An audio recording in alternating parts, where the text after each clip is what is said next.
Bonjour à tous et bienvenue dans ce nouvel épisode. Je suis Guillaume Comagnac, directeur associé de Tracteur et votre hôte pour ce podcast. Si c'est le premier épisode que vous écoutez, ravi de vous accueillir.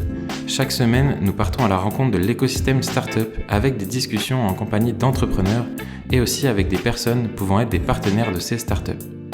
Aujourd'hui, je reçois Laurent Tripier, fondateur de la startup Bzit, qui propose une plateforme data et intelligence artificielle pour les acteurs de l'événementiel. Laurent nous partage son parcours d'entrepreneur d'une entreprise numérique en Dordogne, puis son changement de cap avec la création de sa startup à Bordeaux. Surtout, nous échangeons avec Laurent sur l'évolution de la filière événementielle en grande mutation et dans l'obligation de se réinventer face à la crise sanitaire que l'on connaît. Je vous souhaite une bonne écoute en notre compagnie. Bonjour Laurent. Bonjour Guillaume. Écoute, je sens que aujourd'hui ça va être un chouette épisode avec toi, bien dense, au vu des sujets qu'on a balayés ensemble avant de démarrer. Donc je vais pas perdre plus de temps en disant que je suis heureux de t'avoir et de démarrer cet épisode. Ma première question, je vais y aller direct, ça va être ma question classique pour débuter, c'est est-ce que tu peux te présenter ? Avec plaisir Guillaume. Bonjour à tes auditeurs déjà pour démarrer. Laurent Tripier, je suis le cofondateur de la startup Bzit.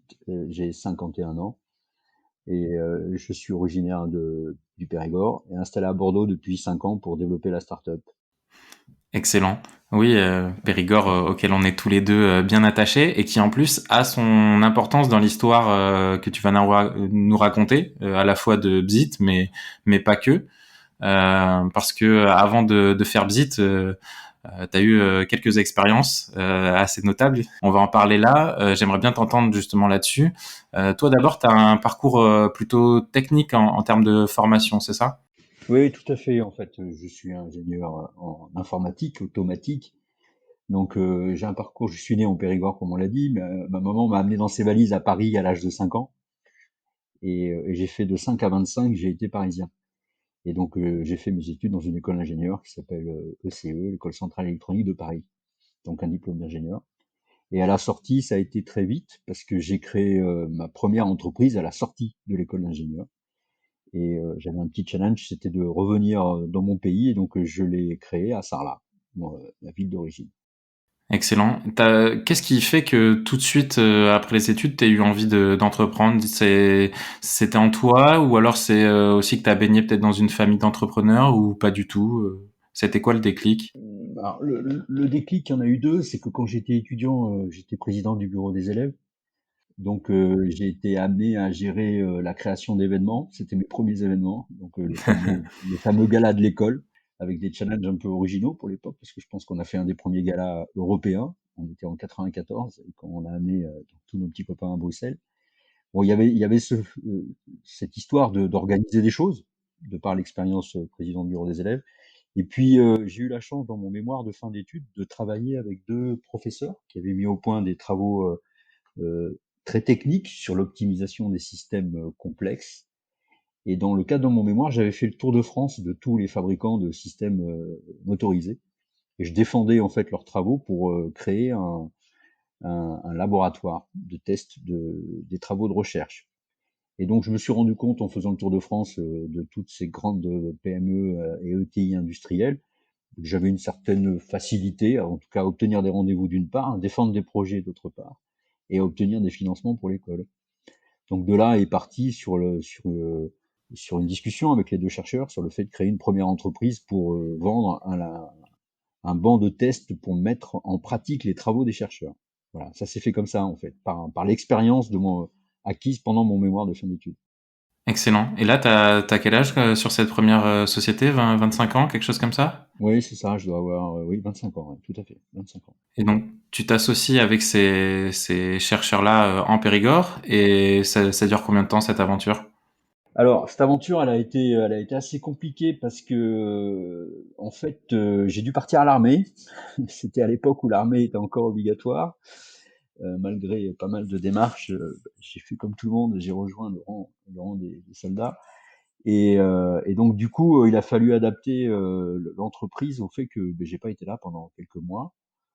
Et donc on l'a réadapté en se concentrant sur un marché très local du coup, parce que évidemment, donc on est allé au bout de notre première commande, hein, qui était ce banc de test qu'on a livré, donc pour mettre en pratique les travaux des chercheurs. Et après on a adapté, une fois que je suis sorti de l'armée, donc j'avais pu conserver l'entreprise ouverte. J'ai pu la relancer sur un modèle beaucoup plus traditionnel, qui était la mise en place de systèmes informatiques dans les PME. Mhm. Parce que tu me trompes, enfin tu vas m'arrêter si je me trompe, mais ce qu'on a appelé les SS2I il y a pas si longtemps que ça.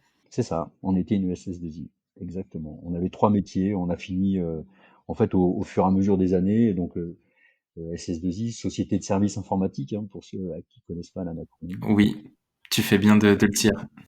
Donc on a équipé moult entreprises en système de gestion. Donc là, on était en 97, 98. Mhm. Et bon, malgré le fait qu'on était installé dans un petit village en Dordogne, ce qui n'était pas simple, hein, pour développer une entreprise, euh, on avait fait un choix technologique de prendre un outil qui permettait de faire des développements pour adapter les systèmes, les logiciels, pour faire simple, aux besoins spécifiques des PME. Et on s'est proposé sur le marché pour l'intégrer sur des dossiers un peu partout en France. Donc on était en 98-99, le fameux passage en 2000. Et là, il y avait besoin de beaucoup de disponibilité, capacité à écrire des spécifications, des cahiers des charges, d'adapter les systèmes aux organisations des entreprises. Et c'est ce qui nous a permis de nous lancer. Donc, on est devenu intégrateur de RP, du coup, Mhm. logiciel de gestion pour les PME. Ok. Tu dis c'était moins simple d'entreprendre depuis un petit village de Dordogne, mais néanmoins, est-ce qu'il y avait des avantages aussi à être dans une zone un peu plus rurale? Économiquement, très peu, Guillaume, hein. J'aime beaucoup mon pays, mais l'avantage qu'on avait, c'était la vue. La vue est magnifique. C'était le cadre, évidemment, mais créer une SS2I en 95-98 dans l'intégration de RP, en étant Oui. dans un petit village du Périgord, sincèrement, économiquement, non, il n'y en a pas. Il y en a Mhm. pas parce que les marchés sont pas là, il y en a pas parce que le recrutement est compliqué, mais bon, on a su gérer. Ça nous a obligés à beaucoup de mobilité. C'est-à-dire que notre quotidien, c'était d'être à Toulouse, à Monaco, d'être à Paris. En fait, on avait deux grands axes de chalandise, un axe parisien, donc et on travaillait beaucoup sur Paris, et un axe sur toute la région PACA, parce que l'éditeur était en PACA. Donc évidemment, ça nous a amené beaucoup de marchés. Donc on faisait Toulouse, Monaco et Sarlat, Brive, Limoges, Paris. Ok. Et donc là, je fais une petite accélération dans le temps, mais qu'est-ce qui se passe entre cette société-là et la création de Bzit, qui est il y a déjà 5-6 ans, c'est ça? 5 ans et demi, ouais. 5 ans et demi déjà. En fait, ce qui s'est passé, donc cette entreprise en fait a su se développer. Elle marchait bien, elle était profitable. C'est une belle aventure, je dirais, pour l'entreprise et pour moi. Simplement, j'avais 45 ans. Euh, à un moment donné, j'ai pris une courbe, j'ai regardé ma croissance de chiffre d'affaires et je me suis projeté à 15 ans. Et je me suis rendu compte que les SS2I tels que j'étais structuré, hein, c'est-à-dire avec une R&D en Dordogne, et plus précisément à Sarlat, des bureaux commerciaux à Paris, pour gagner 300 000 euros de chiffre d'affaires, il fallait faire un et demi recrutement en plus. En fait, j'ai fait le constat que c'était une entreprise qui n'avait pas de capacité à faire de la croissance forte de façon organique sans recruter. Mhm. Et donc, je me suis dit, bon, il y a sûrement des marchés où on peut envisager des croissances plus fortes sans avoir à chaque fois recruté un consultant supplémentaire. Donc, et ça faisait 20 ans que je l'ai piloté, parce que je l'ai gardé 20 ans quand même, hein. Donc, au bout de 20 ans, je me suis dit, c'est l'heure d'aller vers un autre projet. Ok. Et donc là, c'est donc tu te dis oui, c'est l'heure, j'ai envie d'aller vers un autre projet, mais j'imagine que l'idée de Bzit, elle vient peut-être pas tout de suite. Tu te mets en recherche, tu regardes un petit peu ce que toi tu. Comment ça se passe en fait? Il se passe quoi dans ta tête à ce moment-là? En fait, c'est un processus qui s'est fait en deux temps. Le premier temps, c'est que pendant 20 ans, donc on a déployé des systèmes, on a donc toujours mis en œuvre des systèmes qui manipulaient de la donnée. Les Mhm. données, c'était principalement des données, soit des données commerciales, des fichiers prospects, clients, des prévisions de vente ou des données de production. Euh, et donc, on a toujours baigné dans la donnée. Moi, ça fait donc mon univers de tous les jours, c'est l'analyse de la donnée. Et donc, c'était le constat que nos clients avaient pas toujours la culture de la data et que ils savaient pas toujours aller la chercher à l'extérieur, d'une part, et la valoriser à l'intérieur, d'autre part. On était, encore une fois, hein, c'était il y a 5 ans et demi, donc ça a beaucoup, Mhm. beaucoup changé. Mais l'élément déclencheur, ça a été en fait des échanges qu'on a eus avec nos clients dans le domaine touristique, parce que donc on avait un certain nombre de clients dans le domaine touristique, on avait beaucoup de campings, des parcs touristiques, et en fait, en discutant avec eux, on s'est rendu compte qu'ils n'avaient aucune donnée de connaissances clients des gens qui venaient sur leur lieu, sur leur lieu. Donc moi, j'ai mené une analyse assez simple, hein, on était donc en 2015. Je me suis dit, en fait, la bataille du web est compliquée. Les grands opérateurs sont lancés. Enfin, les GAFA, on les nommait pas GAFA encore à l'époque aussi fort qu'aujourd'hui, mais ils étaient quand même déjà là, et bien, évidemment bien structurés. Je me suis dit, il faut pas aller Mhm. là, parce que là, le retard est tellement grand que on peut pas espérer le rattraper. Par contre, j'observais que la connaissance sur des lieux, là, il n'y avait pas d'opérateur en place. Il y avait peu de connaissances, en fait, sur les flux, sur un territoire, les répétitions, d'où viennent les gens, qu'est-ce qu'ils aiment. Et donc, Obsit c'est créé sur ce constat. C'est-à-dire il y a un enjeu colossal pour les gestionnaires de lieux physiques à collecter de la donnée sur leur lieu, acquérir de la connaissance client pour développer la fréquentation du lieu. Ok.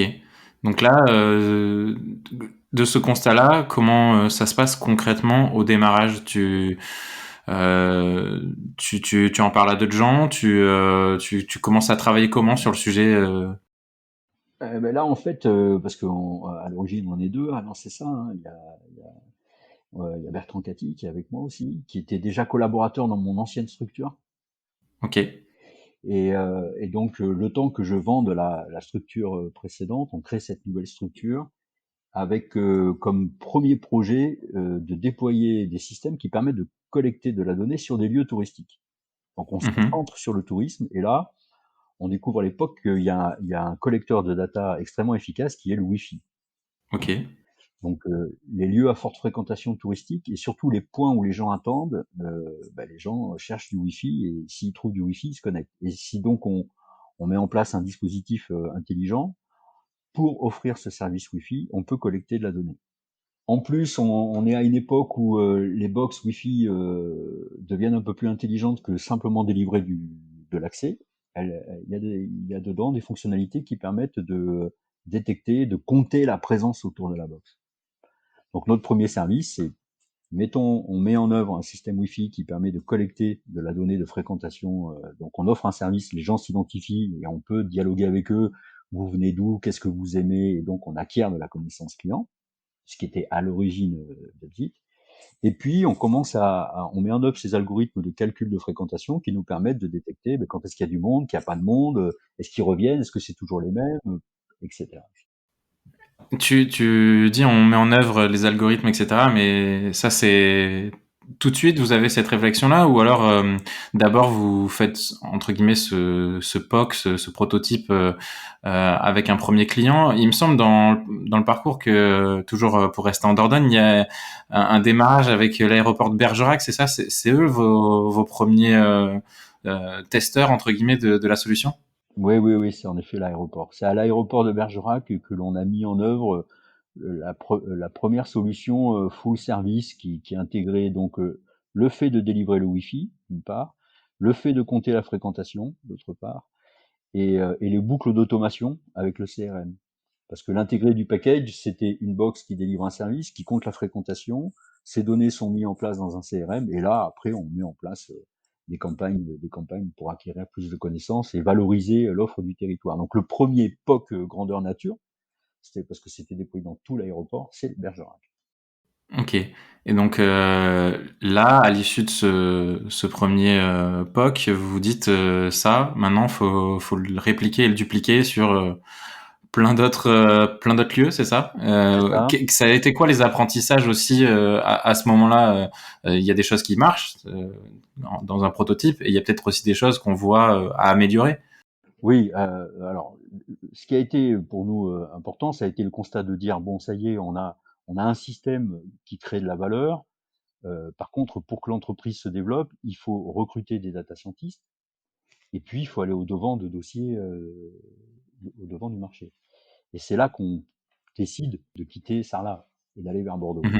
Parce on peut pas créer, on peut créer une structure à Sarlat, bien sûr, mais qui va avoir un territoire d'investigation qui sera pas étendu.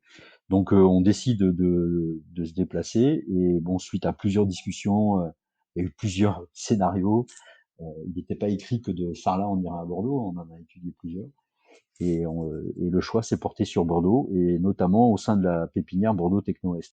Et l'arrivée à la pépinière Bordeaux Techno-Est a été pour nous une étape extrêmement importante, parce qu'il faut reconnaître que c'est un incubateur extrêmement efficace. Mhm. En tout cas, pour rencontrer les opérateurs bordelais et pour voir est-ce qu'il y a une écoute sur l'offre sur Bordeaux. Ouais, il y a un travail. Je mettrai aussi les informations de Bordeaux Techno-Est dans les notes de ce podcast. Il y a un vrai travail chez Techno-Est Ah de oui. mise en relation avec des partenaires industriels, des partenaires grands groupes. Il y a une forte expertise historiquement sur l'aéronautique, mais aujourd'hui dans plein de verticales métiers. Donc salutations à Nicolas Leroy et l'ensemble des équipes de Techno-Ouest au passage. Et donc là, vous intégrez Techno-Ouest, donc le choix de venir à Bordeaux. Et qu'est-ce qui se passe quand on intègre un incubateur comme ça? Est-ce que l'incubateur, avec ses startup managers, renverse un peu la pyramide, challenge un petit peu dans les retranchements et dans les convictions que vous avez? Comment ça se met en place en fait ce début en fait de startup? Alors, encore une fois, je recommande vraiment Bordeaux Techno-Ouest parce qu'ils vous mettent rapidement au devant de grands comptes. Donc, vous présentez votre offre et vous rencontrez des grands comptes et on voit vite ce qui a du sens pour les grands comptes. Et ce qui a permis de faire basculer, parce qu'on va parler du pivot, hein, parce que ce qui est important dans l'histoire de Bzit, Ouais. c'est une startup qui a 5 ans et quelques mois, mais c'est une startup qui a fait un pivot fort il y a maintenant 3 ans. Mhm. Et 3 ans tout juste, parce que le pivot officiel a eu lieu au CES de Las Vegas en 2018. Évidemment, c'était dans ma liste de questions et des sujets abordés parce que vous avez une romance particulière avec le CES. Mais oui, oui, du coup, tu peux peut-être, c'est vrai que pour qu'on soit tous assez clairs sur le métier de Bzit, peut-être au départ, là, on a compris, c'était de la collecte de données pour améliorer un lieu et améliorer les processus en place qu'il peut y avoir sur un lieu physique. Ça, c'est un petit peu la promesse de base, avec notamment un système de... Bah là, tu parlais de Wi-Fi, mais vous aviez été plus loin avec des box, entre guillemets, qui collectaient aussi des flux de données. Et peut-être nous dire aujourd'hui et le pivot qu'il y a eu sur Bzit. Oui, je vais raconter 2 anecdotes parce que après c'est important en effet de parler du métier de Bzit actuel, hein, qui est 100% centré sur l'événementiel. Mhm. Il y a eu 2 déclencheurs. Le premier, c'est une étude pour le groupe Pichet, dans le cadre de l'ouverture d'un retail park à la Thèse de Buch. Donc on a eu la chance de travailler pour Pichet. C'est quand même un honneur d'avoir à travailler pour un opérateur de cette taille. Et en fait, on s'est rendu compte quand on a travaillé pour Pichet que le volume de données que l'on pouvait collecter était sans aucune mesure quand il y avait des événements. Mais on n'était pas encore, à cette époque-là, c'était une observation, parce qu'on ne vient pas du monde de l'événementiel, à part ma petite expérience d'organisateur d'événements quand j'étais étudiant, je n'étais pas organisateur d'événements. Par contre, ce qui nous a sauté aux yeux, c'est que je prends par exemple un centre commercial, quel qu'il soit, il n'y aura aucune mesure dans les échanges, les conversations qu'il va y avoir sur ce lieu de passage, restons sur l'exemple d'un centre commercial, si il organise un événement, que s'il n'organise pas un événement. Et c'est ce qui nous a sauté aux yeux quand on a travaillé pour Pichet. Parce on a étudié la zone de chalandise de la Thèse de Buch, et en fait, on a vu des pics de conversation, mais il faut le voir comme le pic de la Mirandole, hein. C'est vraiment un pic, hein. C'est le reste du temps, en fait, les gens, il y a peu de conversation quand on fait ses achats dans un centre commercial. Par contre, quand il y a un événement, là, on s'est rendu compte qu'il y avait énormément de données. Donc ça nous a attiré l'attention sur le fait que les événements sont générateurs de conversation et donc de data et donc de connaissances clients et de potentiel de conversation. La deuxième expérience qui nous a conforté dans cette approche et qui nous a permis d'élargir les flux de collecte de data, c'est une tournée qu'on a fait pour Pernod Ricard dans 125 bars dans la France pour promouvoir, enfin pour valoriser comment faire un rhum Havana Mojito. Bon, ce qu'il faut retenir de cette expérience, c'est que on s'est vite rendu compte que le volume de données n'était pas du tout le même suivant les bars. Donc là, qu'est-ce qu'on fait quand on est dans la data? On sait qu'on crée de la valeur quand on va chercher des sources de données différentes et qu'on les croise. Donc c'est plus on va avoir de diversité de sources de données, plus on va les croiser, plus on va détecter s'il y a des corrélations, s'il y a des relations de cause à effet, et s'il y a des choses qui peuvent se prédire. On n'en était pas encore à l'heure de la prédiction à cette époque-là, on en était à l'heure de l'analyse. Et donc on a eu l'idée de dire, bon, parce qu'il y avait de tels écarts entre certains bars, de se dire peut-être que les conversations sont liées à la notoriété du lieu où a lieu l'animation. Donc on a commencé à aller collecter des données sur la notoriété des bars.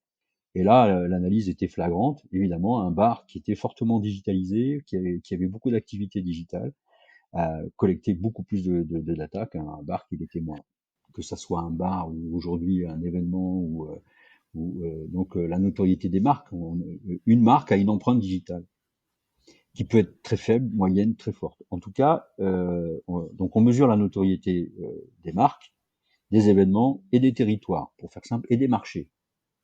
Parce qu'en fait, ce qui m'a assez étonné en marchant avec Vite, c'est de voir que les corrélations sont extrêmement fortes entre notoriété mesurée d'une marque et capacité de cette marque à attirer les gens sur des lieux ou sur des événements.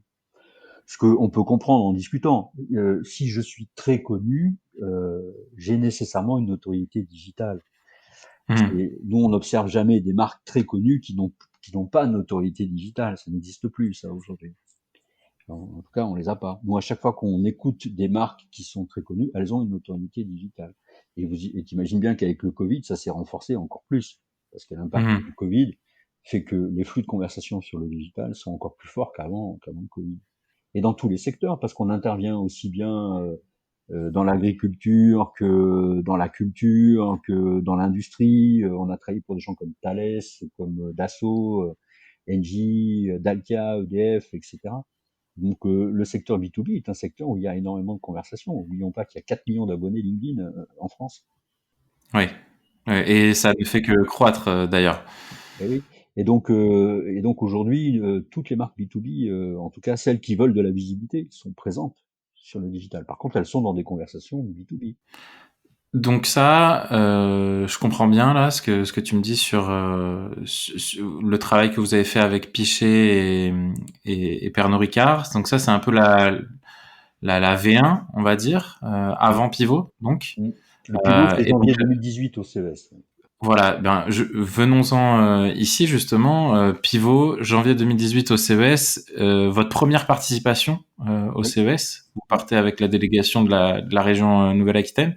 exact. Comment ça se fait que vous décidez de partir là-bas stratégiquement? Est-ce que vous hésitez longtemps ou pas? Pourquoi vous faites ce choix-là? Et ensuite, ben, raconte-nous comment ça se passe sur place, en fait, l'ambiance à Las Vegas avec des startups du monde entier, des entrepreneurs, voilà, tous aussi inspirants les uns que les autres. Raconte-nous. Alors, il y a déjà une sollicitation par la CCI Nouvelle-Aquitaine, donc qui nous appelle et qui nous fait une proposition, qui nous dit est-ce que ça vous tente de rejoindre la délégation? Donc évidemment, quand la CCI Nouvelle-Aquitaine vous appelle, ben, vous répondez, vous étudiez la question. Et nous, cette proposition tombe à un moment où on se rend compte que c'est un peu compliqué pour nous d'aller rencontrer les grandes marques. En fait, on travaille pour des marques, on a des clients qui sont plutôt monolieux. Et évidemment, pour la croissance de Bit, on se dit, ben, il faut rencontrer des opérateurs multilieux. Donc, multilieux, ça veut dire des grandes enseignes, et que les grandes enseignes, pour arriver à les toucher, c'est un peu plus compliqué commercialement. Et donc, on fait le pari de dire, après avoir un peu enquêté, on se dit, mais en fait, toutes les grandes directions d'innovation sont au CES de Las Vegas, en tout cas en 2018, 2019, 2020. Après, si on a 2 minutes, on parlera du CES 2021 virtuel. Je me le suis noté aussi Mm. qu'on en parlerait peut-être de 2021 parce que les échos sont très très contrastés. Bref. Oui, oui, oui. D'ailleurs, nous, enfin, je rends hommage à Placeco, hein, pour qui on travaille régulièrement, à qui on livre tout à l'heure, ce soir, une analyse du CES 2021. Donc, on a un recul parce qu'on vient de finir l'analyse du CES 2021, donc on en parlera un petit peu. Parce que pour moi, c'est le cas d'école de tout ce qu'il faut pas faire quand on passe en digital. C'est quand même incroyable de raconter ça. Je vais argumenter, évidemment. Je vais pas me permettre comme ça simplement de dire c'est pour moi. En tout cas, dans sa version physique, le CES de Las Vegas 2018 et 2019, c'est des lieux remarquables parce que vous avez potentiellement là devant vous toutes les plus grandes directions d'innovation de France. Elles sont là. Après, il faut les rencontrer. Il y a 180 000 personnes qui passent. Il faut assister à l'ouverture d'un CES à 9 heures le matin. C'est Il y a tout le monde impressionnant. devant la grille et qui Ouais, est prêt à dégainer les cartes de visite et les pitchs. ouais, c'est impressionnant. Et donc, on s'organise avec Alexandre à l'époque et on fait ce qu'il faut pour rencontrer des décideurs. Et c'est là que c'est le CES de Las Vegas. Vous venez chercher un carré rouge, vous revenez avec un rond vert. Donc, souvent. Enfin, par contre, vous revenez avec quelque chose si vous vous organisez, ça c'est net. Et qu'est-ce qu'on signe au CES de Las Vegas? Un des plus gros fabricants de stands français, à qui on explique notre dispositif de collecte de data, écoute de territoire, écoute de marque, calcul de fréquentation, et qui nous dit, mais est-ce que je peux faire ça sur un stand? On fait, bon, un stand c'est petit, mais si le stand est suffisamment grand, oui, on peut le faire. Et là, on y va, on signe, on fait cette fameuse signature sur place, qui était assez symbolique pour nous, et on part dans le déploiement de 1, puis 2, puis 3, et donc comme c'est un opérateur qui fait beaucoup d'événements, ben, on commence à en faire beaucoup. Et donc on crée ce modèle de compréhension de la notoriété d'un événement, qui est maintenant vraiment le savoir-faire de Bzit. C'est qu'aujourd'hui, on est en mesure de mesurer la notoriété de n'importe quel événement dans le monde, sauf dans 2 pays, la Chine et la Russie, parce que là, c'est compliqué de récupérer des données. Mais hormis ces 2 pays-là, que ça soit en Angleterre ou n'importe où, on sait mesurer la notoriété d'un événement.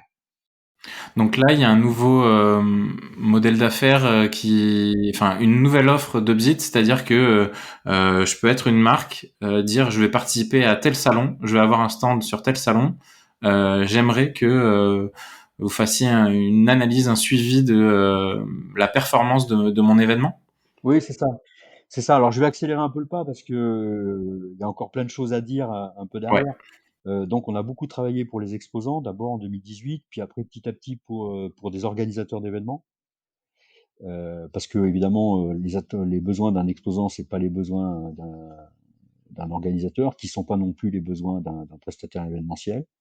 En tout cas, à force de faire des événements, on se rend compte que, contrairement à ce que croient beaucoup de gens de la profession, il y a possibilité d'écrire des modèles prédictifs. C'est-à-dire qu'il y a une certaine capacité dans les événements à faire des calculs prédictifs qui vont permettre de s'assurer est-ce qu'on est dans la bonne route. Alors évidemment, quand on lance un calcul prédictif le 1er septembre, il est établi par rapport à un environnement, et si des gilets jaunes arrivent en octobre, il le sait pas. Et donc, on a développé donc des algorithmes prédictifs qui se mettent à jour en fonction de ce qui se passe sur les marchés, sur les marques, etc. Alors, je vais un peu vite dans le trait. Entre janvier 2018, on est sur les exposants, et puis on fait beaucoup d'exposants, 1, puis 2, puis 1, etc. On commence à faire des organisateurs, beaucoup bordelais, et puis on signe en septembre 2019, en juin 2019. Donc, on est sélectionné par l'incubateur de la filière événementielle au Parc des Expos à Paris, le French Event Builder. Donc là, on rentre dans le cœur du métier, c'est-à-dire que notre quotidien, c'est de rencontrer Viparis, le plus grand gestionnaire de lieux français, qui détient Parc des Expos, Palais des Congrès, Villepinte, etc. Les plus grands opérateurs français, GL Event, comme Exposium, Renidem. Donc on est dans le cœur de la profession. Donc on élargit notre collecte de données. Donc on rentre dans une mécanique intensive de mesure des événements. Événements français, événements européens, événements internationaux. Et donc on sort ce modèle de calcul prédictif pour assurer l'atteinte du ROI. Donc en fait, aujourd'hui, on est donc un système qui permet d'aider un acteur de l'événement, soit un exposant, soit un organisateur, à définir un ROI ambitieux et atteignable. Donc concrètement, ça veut dire que donc je suis un de tes clients, un salon, un organisateur d'événements, une agence, peu importe. J'ai un grand événement de prévu. Je me mets un objectif de je voudrais X centaines ou milliers de visiteurs. Et en fonction de ça, vous êtes capable de lui dire voici toutes les actions qu'il va falloir mettre en place pour atteindre, en tout cas se rapprocher de cet objectif. Oui, c'est ça. Pour faire assez simple, oui, c'est ça. Donc ça, c'est vous faites aussi bien la partie en amont jusqu'au jour J, et ensuite, admettons que le salon dure 3 jours, vous êtes capable, à l'issue déjà du premier jour, de se dire, ok, avec les données qu'on a, voici ce qu'il faut corriger sur le deuxième jour. Mmh. C'est ça? C'est ça. Pour certains dossiers où il y a des forts enjeux, hein. La restitution on a 2 restitutions par jour, une à midi, une en fin de journée. On a fait ces opérations-là sur des événements à 5 jours, hein, où tous les jours, midi, soir, midi, soir, midi, soir. Et ça, c'est vraiment le cœur de métier de Bzit, hein. Ça, on fait ça tous les jours. Mais en amont Ouais. de ça, Guillaume, là, je pense que la première valeur de Bzit, c'est d'aider les clients à fixer des objectifs. Il y a quand même des clients qui viennent nous voir en nous disant combien de gens je peux espérer, Mhm. ou d'autres qui nous disent le plus possible. Ouais. Et donc du coup, la première valeur de Bzit, ça va être sur la base d'observation et de comparaison, parce qu'on n'est pas magicien. Nous, on est vraiment dans la data. Si Bzit a une croyance fortement ancrée qui démontre tous les jours, c'est qu'il y a suffisamment de données aujourd'hui pour quand même avoir une idée de ce qu'on peut faire. Ok. La data, il suffit pas d'en collecter, il suffit de vérifier sa véracité, de voir si elle est bien structurée, si elle est bonne. Donc ça aussi, j'imagine qu'en amont, il y a tout un travail de définition de quelles vont être les données qu'on va aller mesurer. Et enfin ça, ça fait partie du mandat de Bzit, quoi. J'ai envie de dire, c'est pas, il y a pas qu'une partie, j'achète une boîte sur l'étagère. Il y a aussi quand même toute une partie encore un peu de conseil et d'accompagnement. Oui, encore une fois, les opérateurs, à Bordeaux, beaucoup de gens nous aident, hein, et beaucoup de gens nous ont aidés, et beaucoup de gens continuent à nous aider.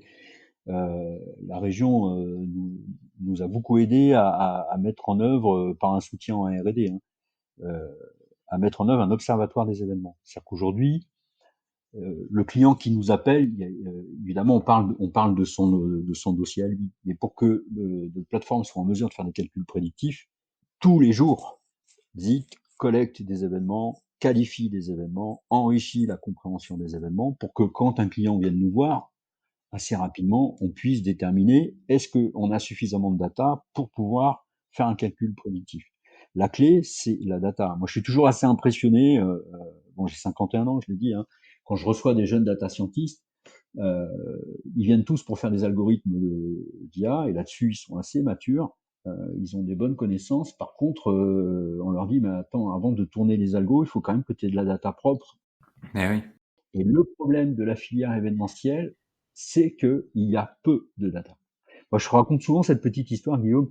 On sait tous que les machines battent aujourd'hui les plus grands experts aux échecs, Même au jeu de Go. même au jeu de Go. Pour que la machine tourne, c'est 300 000 parties d'échecs qui ont été reconstituées. Parce que le système des échecs fait que quand une partie s'exécute, des gens font cet effort de numériser les parties. Il y a cette culture historique dans les échecs qui existe. À chaque fois qu'une partie avait lieu, il y avait une trace de cette partie. Aujourd'hui, il y a les chiffres, hein, en France, on va parler France, 1200 salons par an, presque 2000 congrès par an et 300 000 événements corporate par an. 300 000 par an, c'est énorme. Hmm. Par contre, il n'y a pas de référentiel qui contient la data de ces événements. Donc c'est un peu, on est dans une situation où nous, Bzit dit au marché, on peut prédire les événements, prédire, j'aime pas trop le calcul, le mot, on peut faire des calculs prédictifs pour déjà définir des événements. Parce que il y a des clients qui viennent nous voir en disant, ben là, qu'est-ce que je peux espérer sur cet événement? Puis on a des clients qui viennent nous voir en disant, ben tiens, qu'est-ce que je peux lancer comme événement? Parce que comme on écoute des marchés, on peut aussi détecter des événements, des besoins sur les marchés. La seule chose que Bzit dit au marché de l'événementiel, c'est si aujourd'hui les machines battent les plus grands joueurs d'échecs, c'est parce que 300 000 parties ont été reconstituées. Et que dans le monde de l'événementiel, il y a énormément de difficultés à avoir un référentiel data partagé par tous Ouais, les opérateurs. qui est normalisé, partagé par toute la filière. Et du coup, avec le contexte de l'année 2020 qu'on a connu, est-ce que et cette filière événementielle qui a quand même beaucoup souffert, il faut le dire, est-ce que justement il y a eu cette fameuse résilience un petit peu, ou alors certains grands acteurs se sont réunis, ou vous aussi, vous j'imagine vous faites partie de ce débat-là, et se sont dit ok, maintenant il faut changer et il faut se transformer numériquement pour être meilleur demain en fait. Est-ce que c'est en cours de changement? Oui, alors il y a beaucoup d'énergie. Faut quand même saluer la profession qui se bat parce que vous imaginez quand on peut pas bosser, il y en a certains, ça fait 1 an qu'ils bossent pas, donc c'est évidemment compliqué. Euh, il y a plusieurs choses qui marchent bien. Il y a beaucoup de marques, beaucoup d'organisateurs qui lancent des expériences. Donc le fait qu'ils soient passés en digital, le fait que si on prend quelques événements que tout le monde connaisse, la fameuse expérience Laval virtuelle, faut saluer quand même Laval qui a réussi à faire un événement virtuel en quelques semaines, qui est quand même un événement qui a réuni 8000 participants en ligne. C'était une sacrée performance. Bon, nous on faisait que de la mesure, donc on n'avait pas, on n'était pas missionné pour le prédictif et le success, on était missionné pour mesurer, pour faire la mesure. Donc ce qu'on a fait évidemment. Et puis l'expérience de la semaine de l'agriculture sur laquelle là on était opérateur de la transformation, Mhm. qui a fait un super succès, et d'autres événements sur lesquels on a travaillé depuis, Pro Durable, etc. Donc les acteurs bougent. Là-dessus, oui, la filière expérimente. Mhm. Il faut saluer les efforts que font tous les acteurs pour expérimenter.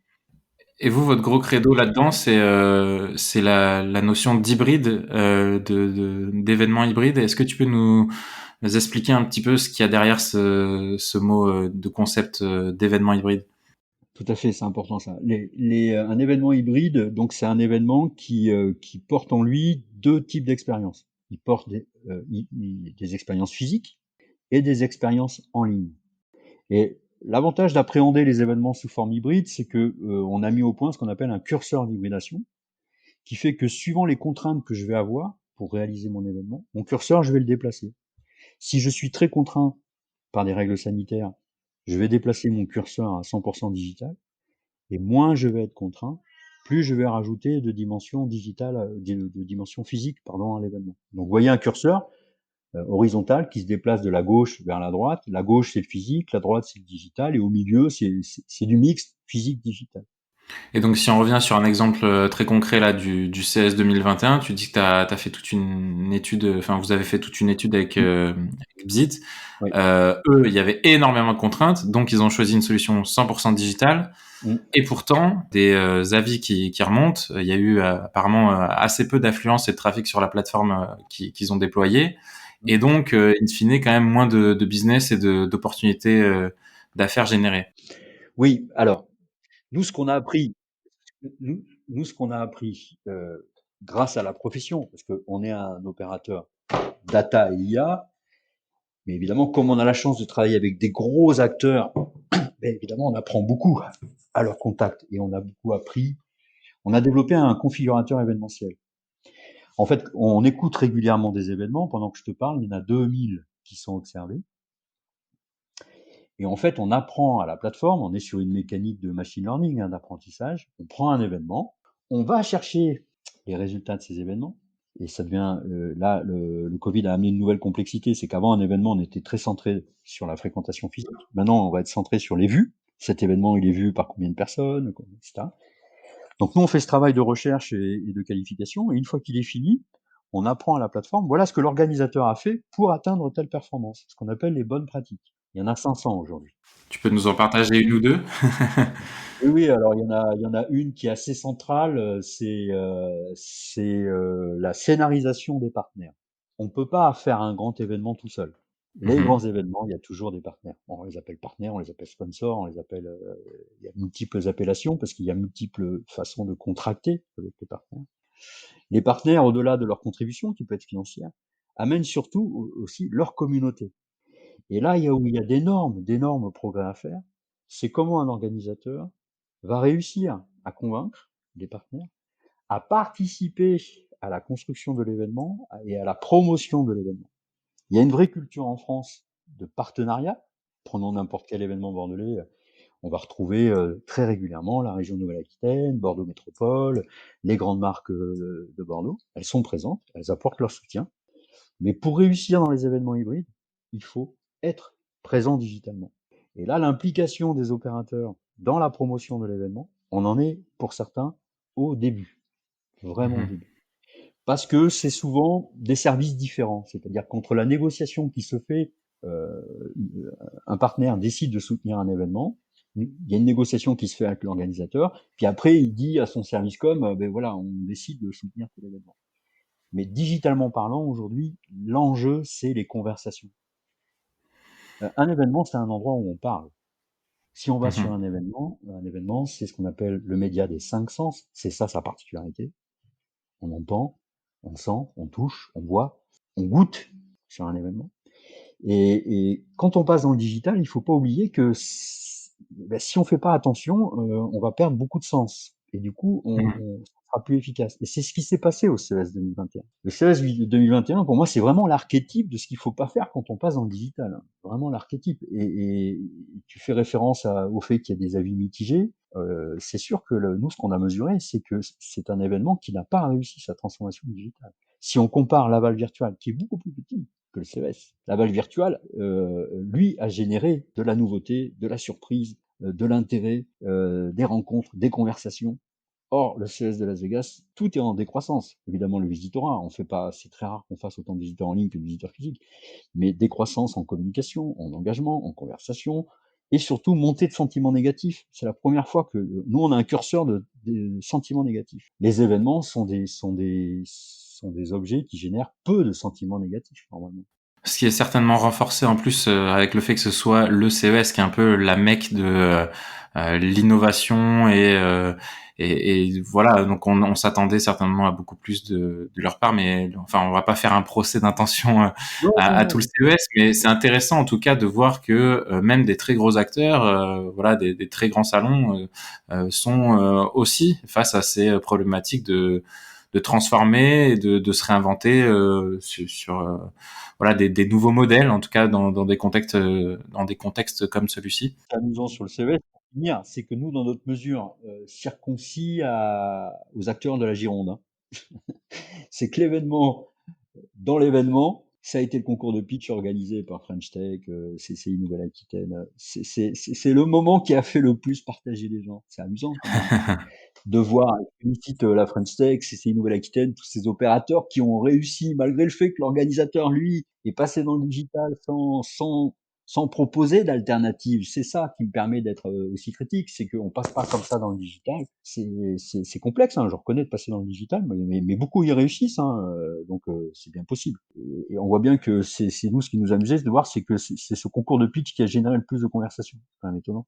Et là, du coup, quelles évolutions toi tu vois venir sur ce marché-là pour les prochaines années? Parce que oui, là, on parle beaucoup de 2020-2021, mais à plus long terme, est-ce que justement ce concept d'hybride, d'événement hybride, il va se pérenniser? Tu vois, pour toi, ça va être ça l'avenir de l'événementiel? Alors, il y en a plusieurs dans l'avenir de l'événementiel, parce que juste quelques rappels d'histoire qui font que on est aussi motivé pour défendre et travailler à la relance de l'événementiel. Les événements existent depuis la nuit des temps, je ne veux pas faire l'historien, mais regardons ce qui s'est passé à l'époque médiévale. La banque a été inventée pendant les foires médiévales. Autre anecdote, le livre s'est vendu sur les foires. Gutenberg, ses premiers livres, ses premières bibles, il les a vendus pendant les foires. Moi, je suis un grand amateur de la mécanique quantique. Que serait la mécanique quantique sans le congrès de Solvay? J'écoute régulièrement la conversation scientifique. Samedi dernier, il y avait Pierre-Louis Lyons, qui est un des plus grands mathématiciens français, médaille Fields, qui rappelle que les sciences se construisent pendant les congrès. On a la chance de travailler pour Sanofi, on voit bien les congrès médicaux. Aujourd'hui, on est face à un monde qui doit se réinventer. Beaucoup, on sent, rêvent que tout redevienne comme avant. Et les événements sont, d'après moi, les meilleurs outils pour faire changer les pratiques. Parce que c'est expérientiel et parce que c'est les médias des cinq sens. Donc il est urgent, urgent, urgent que les événements redémarrent. C'est central que les événements redémarrent. Et comment on voit l'avenir de l'événementiel? Bon, les grandes jauges qu'on a connues, 180 000, 200 000, 300 000 personnes, l'horizon, il est loin, Guillaume, hein. Il est loin. Ouais. Je ne vais pas annoncer un chiffre parce que je voudrais pas choquer quoi que ce soit. Je suis peut-être pas là pour donner des nouvelles de ce type, mais il est loin. Et il est encore plus loin pour les événements internationaux, parce qu'il y a les grands événements à grande jauge, d'une part, et puis il y a les événements à grande jauge à provenance internationale, d'autre part. Bon, dit autrement, pour des gens qui ont des comptes de résultats à clôturer à l'année, il faut très vite agir. Et on ne peut pas comme ça attendre sans cesse que savoir si ça va s'améliorer ou pas. Ça va mettre longtemps, longtemps.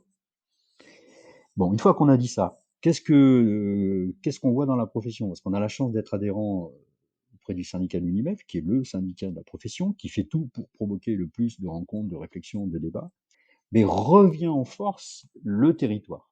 Donc Bzit, qu'est-ce qu'il observe? Il observe que ses clients aujourd'hui, qui nous demandent d'exécuter de la collecte de data, du calcul prédictif, du monitoring, de la mesure de revenu, des opérateurs de territoire. On travaille principalement pour des opérateurs de territoire sur des sujets qui sont vraiment des sujets d'actualité. Donc la question des circuits courts, la question de l'alimentation, la question du bien-être et tous ces sujets-là, il y a énormément de sujets de société où il faut que les choses changent. Comment faire pour que les choses puissent changer? L'événementiel, lui, il apporte quelque chose, c'est que c'est un créateur de conversation. Est-ce que la meilleure façon de faire avancer les choses, c'est pas de mettre des gens en contradiction autour d'une table et de les faire parler, mais de les faire parler, échanger, pas dans un débat télévisuel où la simple interaction est 36 hashtag posez-moi une question ou SMS 060606. C'est pas une interaction. Ça, c'est un système de Mhm. questions-réponses comme ça existe depuis que moi j'ai 10 ans. Et c'est pas ça aujourd'hui. T'as raison, on le voit bien parce que là tu parles du média télé, mais aujourd'hui les médias où il y a vraiment de la conversation, ça va être un Twitch par exemple, où bah, les gens qui hostent et qui animent des émissions interagissent avec un chat et voilà. Par exemple, ça fait partie des nouvelles Voilà. pratiques, Donc, j'imagine. pour revenir sur l'événement, tu me poses la question, c'est quoi l'événement? L'hybridation, pour nous, c'est une tendance extrêmement forte parce qu'elle permet, en fonction de la culture de l'événement, des objectifs de l'événement, de régler son curseur. C'est ça la souplesse de l'hybridation.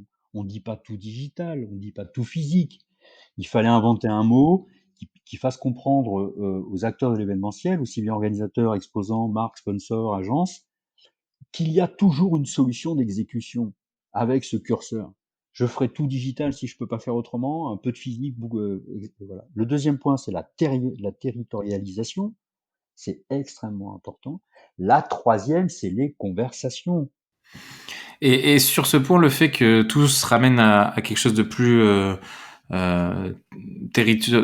pardon, au niveau des territoires, c'est une chance parce que aussi d'un point de vue business pour Bzit, parce que je sais que c'est quelque chose, on en avait discuté ensemble, mais le développement d'une entreprise, surtout un modèle startup comme celui-là, et en plus de se développer avec des clients grands comptes. Il faut financer cette innovation, il faut aller plus loin. Et tu vois certainement où je veux en venir. Euh, le fait que maintenant, voilà, ce que tu me dis, c'est que ça revienne sur des territoires. Est-ce que ça va vous aider aussi d'un point de vue business, entreprise? Alors, je finirai sur les 4 facteurs clés de succès quand même pour les résumer. On a dit hybridation. Ah, pardon. Excuse-moi, je pensais qu'il y en avait trois. Oui, mais j'en ai oublié un parce qu'il y en a quand même. Donc, le fait de s'adapter en termes d'expérience pour hybrider au mieux de ce qu'on peut. L'approche territoire parce que ça permet d'opérer des relations dont on va pouvoir changer l'impact rapidement et de mobiliser des acteurs proches. On a parlé des conversations, mais avant les conversations, il y a les communautés. C'est sûr que ce que nous, on observe, c'est qu'aujourd'hui, ceux qui arrivent à hybrider, c'est ceux qui ont des communautés. C'est peut-être évident ce qu'on dit, mais Mhm. une communauté, ce sont des gens qui s'engagent. On ne mesure pas une communauté à son nombre d'abonnés, ça suffit pas. Est-ce que j'arrive à créer des conversations et donc c'est l'engagement. Bon, alors maintenant, donc ça c'est les 4 points qui nous paraissent importants. En tout cas, c'est des points sur lesquels nous on travaille tous les jours et on montre que quand on agit là-dessus, les événements réussissent. Si on reprend les exemples qu'on a vus. Maintenant, la question du financement. Alors, la difficulté pour Bzit, parce que ça, moi je peux pas aller au-delà du retour d'expérience de ce que je vis, c'est que on est sur un secteur où il faut tout créer parce que la data événementielle, on en est aux prémices de la data événementielle. Nous, on est un opérateur, je pense, quand même de premier plan national, mais pas européen. La preuve, c'est que notre modèle d'empreinte a été référencé par le syndicat de l'événementiel. Mais la difficulté qu'on a, c'est que dans la recherche de fonds, c'est que les fonds pour Bzit sont des fonds qui voient loin. La rentabilité de Bzit, elle n'est pas dans 24 mois. Non. Pourquoi? Parce qu'il faut créer les 300 000 parties d'échecs. Mhm. Et on en a 2000 aujourd'hui. On en a 2000. Donc nous, on a 2000 parties d'échecs où on sait exactement comment les joueurs ont gagné ou perdu. Donc on a appris à la machine sur la base de 2000 parties d'échecs. Sauf que très souvent, on voit arriver des organisateurs, on va dire des joueurs, qui nous soumettent une partie qui n'existe pas. On en a 2000 et pas 300 000. Donc, il faut qu'on recrée, qu'on trouve dans l'histoire des événements des parties similaires pour apprendre à la machine à jouer ces nouvelles parties. Donc, ça veut dire que la difficulté à laquelle nous on est confrontés, c'est de trouver des investisseurs qui voient que la clé, c'est la data, que c'est une fois que tu as de la data, c'est beaucoup plus facile de faire de l'IA. Aujourd'hui, il n'y a pas besoin de moteur d'IA, d'algo, il n'y a pas besoin de R&D sur les algos d'IA. Par contre, il faut bien les mettre en œuvre. Le patrimoine mathématique, l'intelligence conceptuelle existe. Par contre, il faut avoir beaucoup de data propre pour que ces moteurs s'exécutent. Ou alors, on aurait une autre approche, peut-être, qui serait de dire, comme c'est compliqué de faire monter la data, développons de l'IA dont la nourriture principale est moins la data. Mais aujourd'hui, le machine learning, on est dans un secteur particulier de l'IA, qu'on appelle le machine learning, l'apprentissage automatisé. C'est quand même des algorithmes dont le carburant principal est la data. S'il n'y a pas de data, il n'y a pas de calcul prédictif. Donc nous, notre difficulté, c'est que il faut qu'on rencontre des investisseurs qui disent oui, ce patrimoine, il est original, il est tout seul, parce qu'aujourd'hui, faire du calcul prédictif sur des événements, moi, je vois pas grand monde s'y aventurer. Ouais, c'est vrai que c'est une question que je t'ai pas posée, mais en France, tu me dis que vous êtes un des rares acteurs, voire le seul. Est-ce que ça bouge ça aussi au niveau international? Toi, vous qui monitorez un petit peu ce secteur-là, est-ce qu'il y a des concurrents qui émergent tout doucement et justement il y a un besoin d'accélérer? Bah oui, parce qu'aux États-Unis, les levées de fonds, ça y est, on a sorti un post LinkedIn il y a un mois et demi. Les levées de fonds aux États-Unis dans le secteur de l'événementiel, elles ont repris à grands pas et sur des pas de tir à 140 millions, 150 millions. Pas sur des petits pas de tir, sur des gros pas de tir. Enfin, sur des gros montants d'investissement. Donc c'est étonnant de voir que les pays, enfin, prenons les États-Unis, l'Allemagne aussi, il y a eu des investissements. Donc et en France, je dis pas qu'il n'y a pas eu d'investissement dans l'événementiel, mais les seuls investissements qu'on a observés dans l'événementiel, c'est principalement des plateformes pour retransmettre des événements. Ok, oui. On va dire des équivalents à des Zoom ou des équivalents à Teams beaucoup plus événementiels. Hein. Donc nos confrères Livestorm, hein, qu'il faut saluer parce qu'ils ont réussi une levée de fonds, qui est une plateforme qui permet de retransmettre des événements qui est très professionnelle. Mais donc pour les investisseurs aujourd'hui, je comprends que c'est plus facile de dire ah oui cette solution-là permet de retransmettre des événements, donc comme les événements physiques c'est plus difficile de les faire, il va y avoir un marché pour retransmettre des événements en ligne, donc on va investir dans une plateforme pour retransmettre des événements en ligne. Donc là il y a eu des investissements en France. Là où il n'y a pas eu du tout d'investissement en France, c'est sur la data dans le secteur de l'événementiel et l'IA dans le secteur de l'événementiel. Or les investissements dans l'IA, il y en a partout. Donc moi, c'est vrai que j'alerte la profession en disant, regardez, faisons deux analyses. L'IA, ça investit à tour de bras dans tous les secteurs d'activité, partout. Les événements, ça investit aux États-Unis, ça investit en Allemagne. Mais par contre, la data et l'IA pour l'événementiel, alors là, on n'investit pas. Qu'est-ce que alors ben j'entends ton alerte et j'espère sincèrement que ça va que les lignes vont bouger en tout cas pour vous et ma question c'est aussi de savoir si justement un financement important se débloquait dans ce secteur-là et donc pour vous qu'est-ce que ça changerait fondamentalement sur la vie de la société là à court moyen terme? Ouais, c'est simple ce que ça va changer. C'est que ça va nous permettre de faire le complément d'industrialisation pour réduire le délai de signature client. Parce qu'aujourd'hui, notre principale difficulté, on en a deux. Un, c'est le délai de signature, parce qu'on est dans l'acculturation du marché. C'est-à-dire qu'on fait un travail de tous les jours où on va voir les organisateurs, les gestionnaires de lieux, les marques, les agences événementielles, en disant, vous avez deux façons d'appréhender un événement. Soit vous le faites, et à la fin, vous vous poserez la question, quel a été le héros de mon événement. Soit vous vous dites, non, je vais faire une étude préalable, je vais définir un héros cible, et je vais demander à la data IA de me dire, est-ce que le chemin que je prends est le meilleur pour atteindre le héros cible que je me suis fixé. C'est-à-dire une approche prédictive. Mmh. Je suis clair là-dessus, Guillaume? Oui, et ce qui est enfin assez bizarre pour moi, c'est que justement c'est assez clair et simple, et donc je m'étonne un petit peu de voir que ça ne bouge pas trop dans ce secteur-là. Mais bon, peut-être que c'est qu'une question de temps, mais peut-être que aussi le temps, on ne l'a pas. Enfin, et il faut pas. Oui, alors c'est pas qu'une question de temps. Oui, enfin, il y a une question de temps. Ça, c'est sûr que, à un moment donné, pour nous, Bzitt, ce qui va se passer, c'est start-up ou PME. C'est ça qui va se passer, ça, c'est sûr.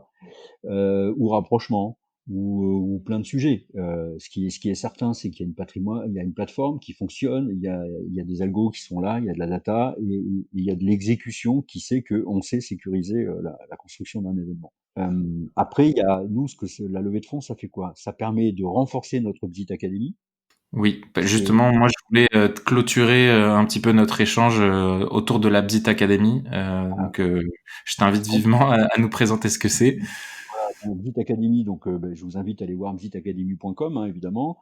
La Bzitt Academy, elle est née justement de ce constat. On peut pas rester comme ça à dire la profession avance pas assez vite, etc.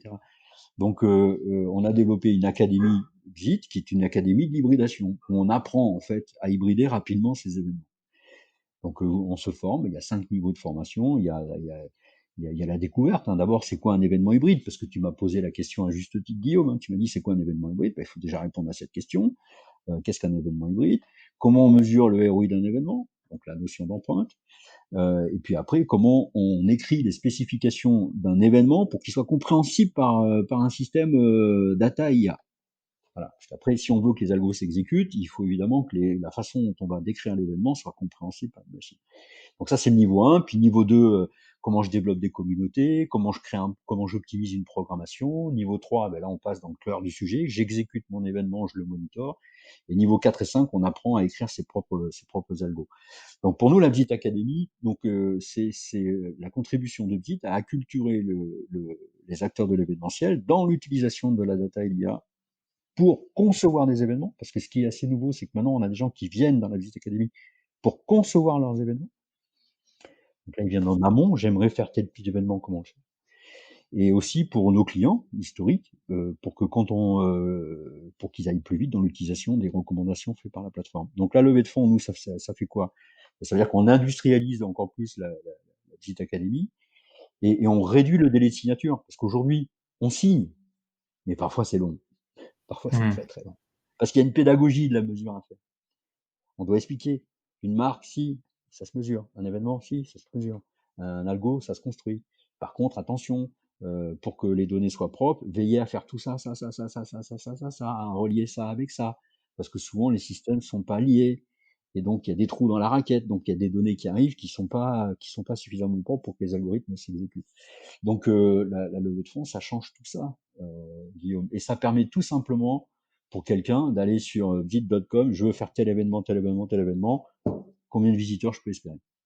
Eh ben, c'est parfait. Ben, écoute, je partagerai aussi dans les notes de ce podcast. Et puis de toute façon, tu as donné le site web bzitacademy.com, les informations pour que tout à chacun puisse aller se renseigner là-dessus. On va déjà devoir s'arrêter parce que tu vois, j'ai explosé un petit peu le timing que je m'étais donné, mais en même temps, c'est passionnant de t'entendre. Et d'ailleurs, c'était presque une de mes questions aussi que j'aurais aimé te poser. C'est qu'est-ce qui fait que c'est autant chevillé au corps chez toi, ce désir de faire changer les choses sur ce marché-là. Et j'en profite pour placer une seconde question. Là, tu viens de dire start-up ou PME.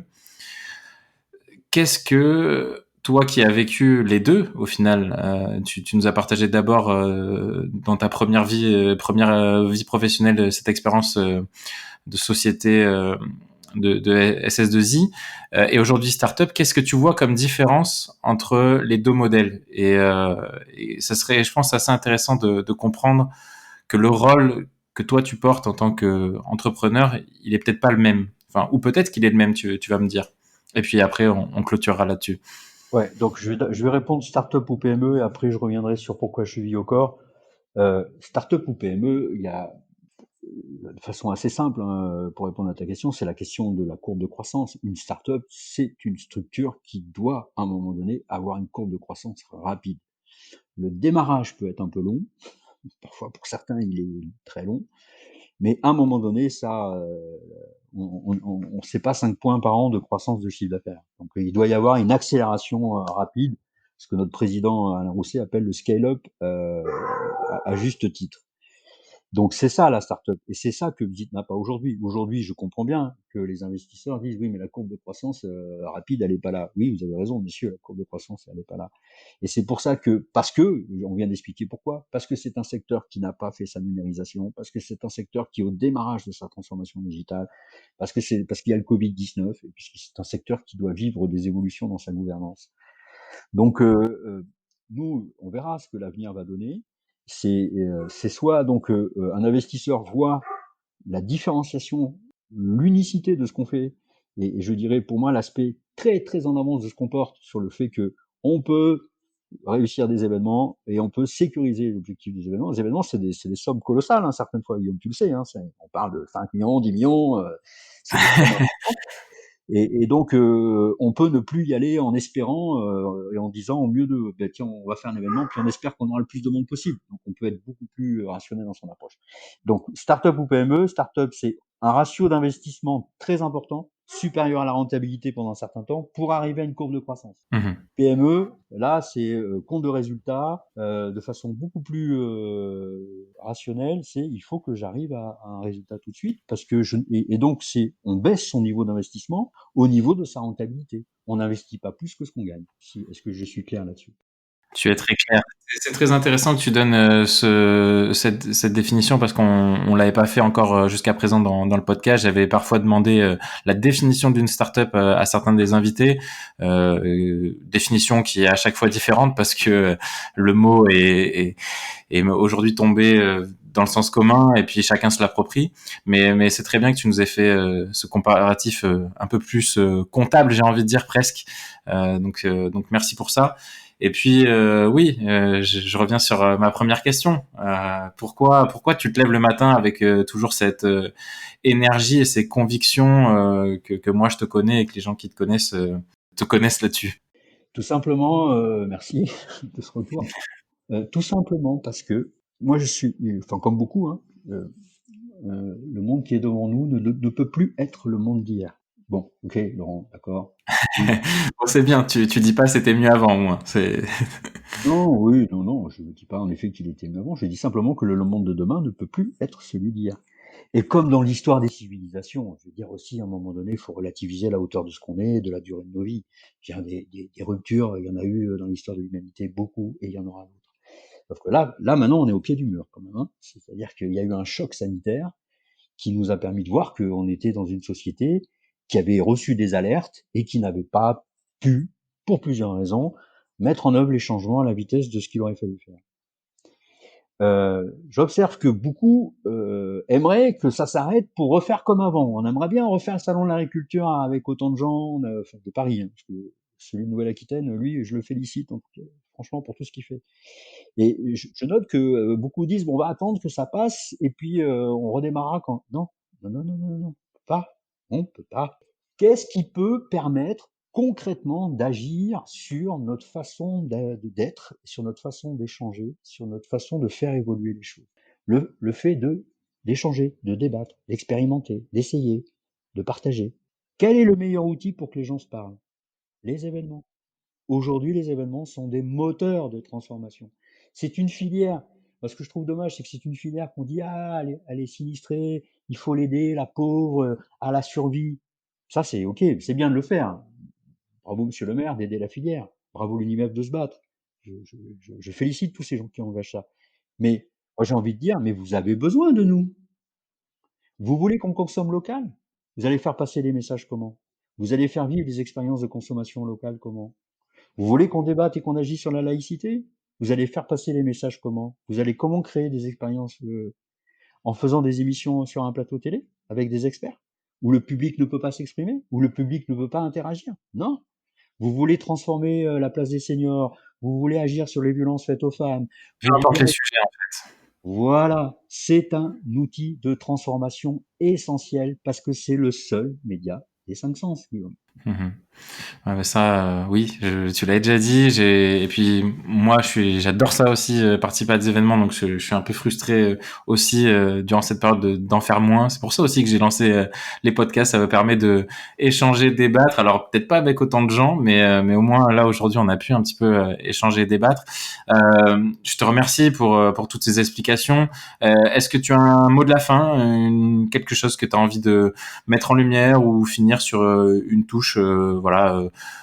Quelque chose, voilà. Je t'en prie, je te laisse la parole pour clôturer. Bon, je vais remercier déjà tous ceux qui nous soutiennent parce qu'ils sont nombreux. Donc excusez-moi pour un peu la liste à l'après-vert, mais la région est là, elle nous aide et merci. Bordeaux Techno Est est là et nous aide et merci. L'UNIMEB est là et nous aide et merci. French Event Booster nous aide et là et merci. Il y a des gens qui nous soutiennent et ceux-là, je me dois de les remercier. Je remercie les collaborateurs parce que c'est pas chaud, c'est chaud justement. C'est pas facile de se remettre en question comme ça à la vitesse auquel on doit changer. Et puis après, je vais dire à tes auditeurs, le 3 février, il y a un débat sur la souveraineté alimentaire organisé par l'Agence de l'alimentation de Nouvelle-Aquitaine. Voilà un sujet, la souveraineté alimentaire. Et voilà un acteur qui est courageux et qui va au-devant de ses publics et qui va créer une conférence sur un sujet qui va nous permettre de nous exprimer au-delà d'écouter des experts sur un plateau télé. Donc rendez-vous le 3 février, allez sur le site de la HANA. J'espère que si j'ai réussi à faire passer quelque chose, c'est passons à l'acte. Allons sur des événements qui traitent de sujets importants. Et là, il y en a un qui nous tend les mains, c'est la souveraineté alimentaire organisée par l'Agence de l'alimentation de Nouvelle-Aquitaine. Donc j'espère vous y retrouver, vous savez que nous on y sera. Voilà.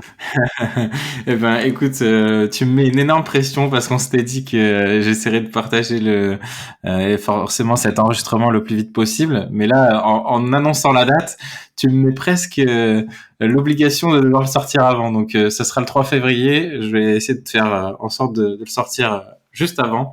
Et puis tu me partageras aussi les infos là-dessus. Merci beaucoup Laurent pour ton temps.